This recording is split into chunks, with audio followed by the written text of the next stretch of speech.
What's up everybody, welcome back. So in the last video we finished our retargeting for the Mixamo character, and there are a few small tweaks and changes I made after that to make things look a little bit better. So that's what I wanted to show you in this video. This doesn't necessarily mean this will apply to you, so this kinda depends on what character you chose on Mixamo and the retarget post that you made in Blender and things like that. So for you the results might have been a little bit different, but nonetheless I wanted to show you a few things that you could do to slightly improve especially the left hand location. So that's what we're going to do today. On a small note, if you want to get your hands on the project file, you can become a member of the YouTube channel, and then you will get access to some premium channels in the Discord and also some downloads, and those will include the project files for this project as well. So with that stuff out of the way, let's dive into today's video. So first of all, let's take a look at the FABRIK node for the left hand. So I noticed between ADS and hipfire the hand is a little bit off, so I also added a FABRIK transform for ADSing. So that way for hipfire and ADS the hand will stay in pretty much the correct position. So that's a tweak that you could pretty easily make to make things look a little bit better. So as you can see, hipfire and ADS, the hand is now pretty much aligned. So I'm going to show you how you can set that up as well. So let's start with that stuff. First of all, we want to go to the animation blueprint. So let me quickly show you in here. So I simply added two transforms, FABRIK transform and a FABRIK transform ADS. And then depending on if we are ADSing or not, I'm switching between those. So if you want to set that up for yourself, first of all, you want to make sure that you add the actual FABRIK transform ADS to the weapon info table, so to the weapon info structure. And then in the, sorry, that's my bad, you want to add it to the weapon animation structure and then add it to the correct data table for the character. So for Eli, for example, I have the FABRIK transform and the FABRIK transform ADS for all of the weapons. So all of the weapons have two different FABRIK transforms. So first of all, you add it to the structure and the data table. After that, you want to go to your framework interface folder and also add it in the BPI anim instance. So for the set weapon animations over here, simply add it as an input for this function as well. And after you did those two things, you can go to the character hero base. And in here, you want to go to the set weapon cosmetics function. So that's the big one all the way down here. And in here, we're already breaking the weapon anim structure and we're setting the previous FABRIK transform in here as well. So you can simply add it from the to the interface from the data table in here. So simply add the new connection. So that will pass on the FABRIK transform to your animation blueprint. And then you want to open up your animation blueprint. And first of all, you want to go to the actual function that sets all of the variables.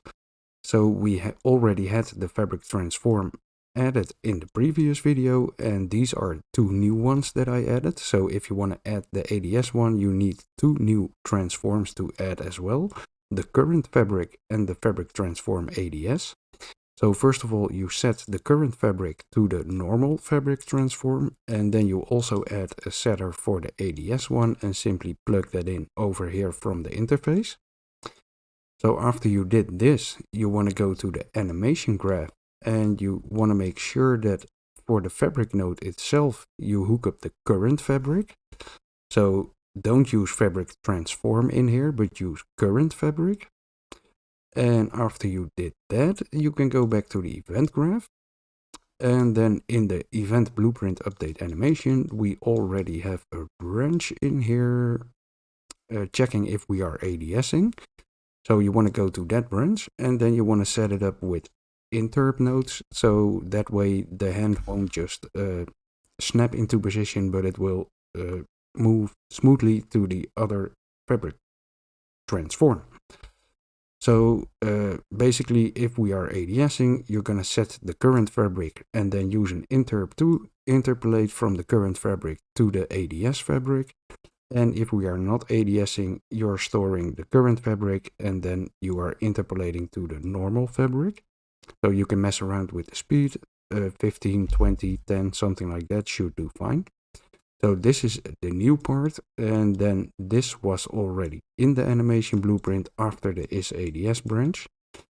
So if you set it up like this, you can specify a different transform for the fabric node for ADS and hipfire.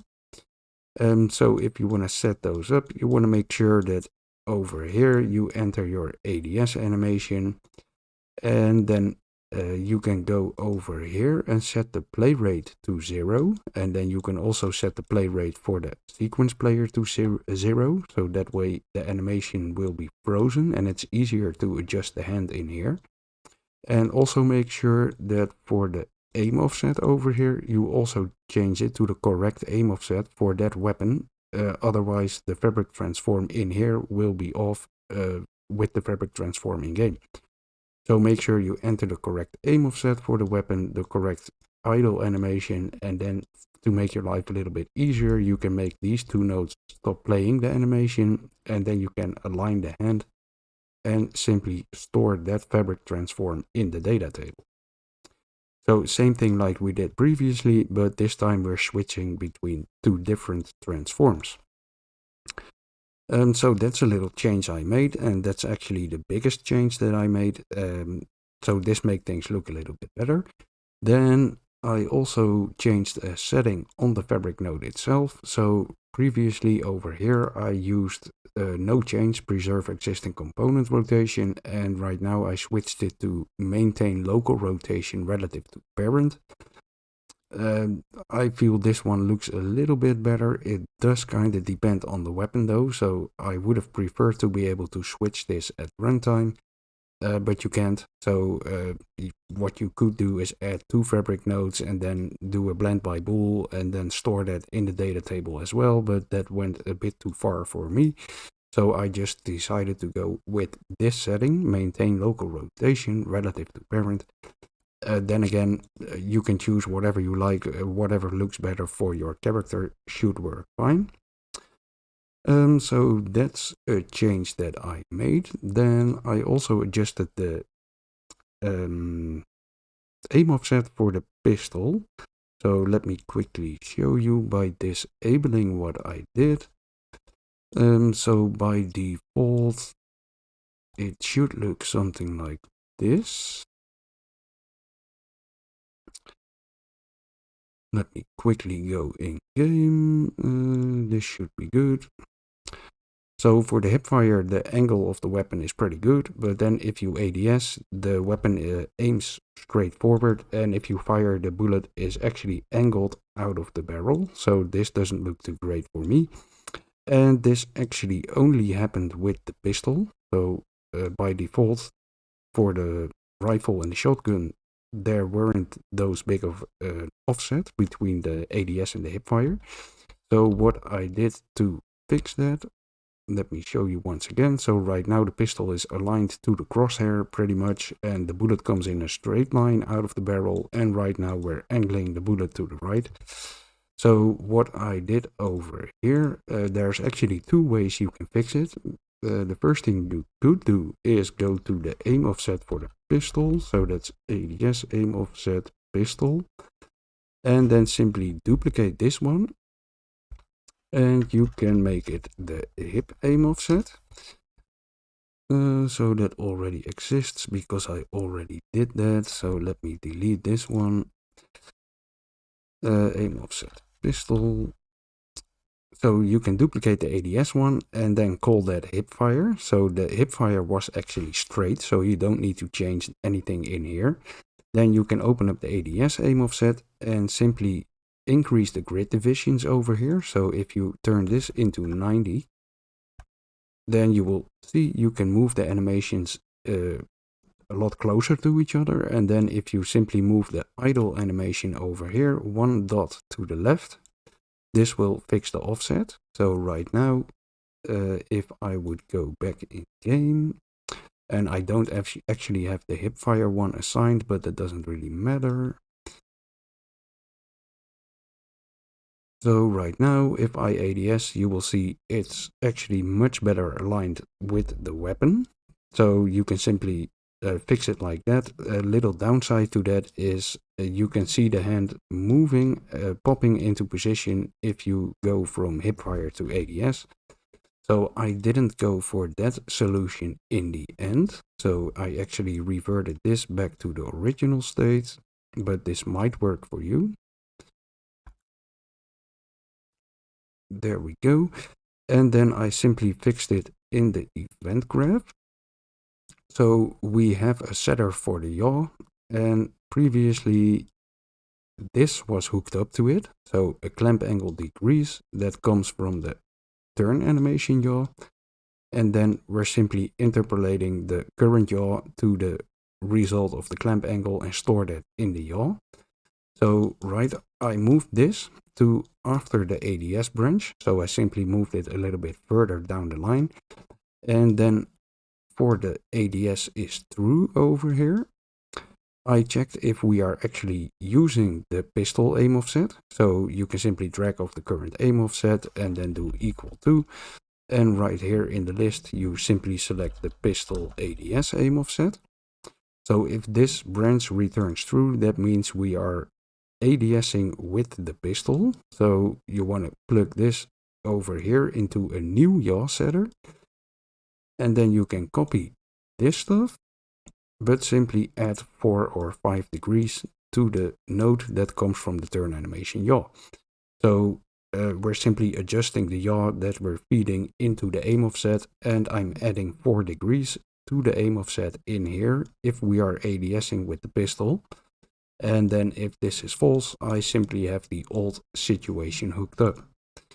So if you do it like this, then that will also correct the aim for the pistol, and it will actually look a little bit smoother because we're using the interp 2 node, so this will prevent the hand from popping from left to right. So you could use a setup like this to adjust the angle of the weapon if needed. So that was another thing I wanted to show you. And then there is one final thing that I would like to mention, and that's not really something I can show you right now. But if I would go into a game with Eli after all of the retargeting stuff and I would dash, then the first time after I dashed, I got a little freeze frame, and it actually had an infinite loop or something. There was an actual error in the output log. So if you simply go to window and then open up the output log and keep this one open while playing, there would actually be red errors in here with the call stack and stuff like that. And this would only happen the first time after I dashed, and after that dashing would work fine and there would be no errors until I closed down the project and reopened it. So the fix was pretty easy. I simply retargeted all of the dash animations again and replaced them, and after that it was gone. So I did use a little bit different settings while retargeting. So previously, before we retargeted the root motion animations, I went into the animation. We did the dashing. Previously, we just selected the animation montage, right-clicked, and retargeted the actual montage. So what I did this time was retarget the animations by hand, so the animation sequences, and I didn't go in here and set the root motion settings, so I just kept them as they were, retargeted these animation sequences, and then created the montages by hand. So if you do it, make sure you also assign the correct slot in the montage for the dashing. So for dashing, that should be full body. And then the root motion settings in the actual animation would be set correctly just by retargeting them. So I'm not sure if it has to do with the way I retargeted them and if it actually changed because I did it differently, or it was just bad luck the first time and it's simply a case of doing it over again. But long story short, if you have a small freeze after dashing, then it's worth to simply retarget the animations again and just assign the new animations, and then you should be good to go. So yeah, that's pretty much all I got for you guys. So my final thoughts on the whole IK retargeting process. I think it's a pretty cool process, and it's definitely more useful than the UE4 retargeting system. It still requires quite a lot of work, and I would like to know how to set up all the IK stuff and things like that, but I'll probably figure that out at some point. Well, for me, pretty big thing, but it's probably a small thing for Epic to change, is I would like to be able to overwrite all of the retargeted animations. So right now I set up all of the stuff and I have my animation blueprint set up with the FABRIK nodes and all of that stuff, and only after I did all of those things I can really see how it turned out in game.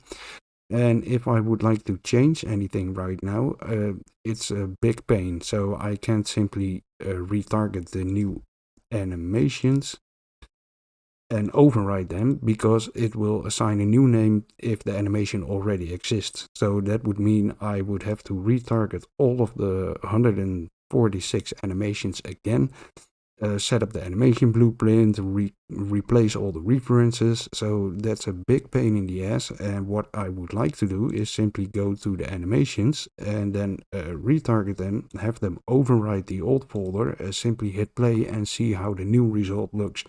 So that would be a huge improvement if they could add something like that.